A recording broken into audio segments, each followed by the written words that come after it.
আপনারা একটা প্রদর্শনী দেখতে পাচ্ছেন। প্রদর্শনীটা হচ্ছে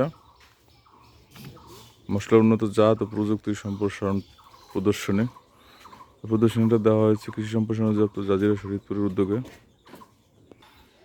মশলার উন্নত জাত ও প্রযুক্তি সম্প্রসারণ প্রকল্পের আওতায় এখানে যে প্রদর্শনীটা দেওয়া হয়েছে এটা মূলত বস্তায় আদা চাষের উপরে।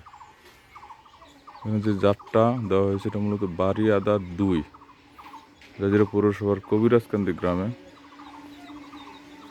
কৃষক আব্দুল জব্বার হলাদারকে প্রদর্শনীটা দেওয়া হয়েছে। খুবই চমৎকার হয়েছে, আপনারা দেখতে পাচ্ছেন। বস্তায় খুব চমৎকারভাবে করেছে।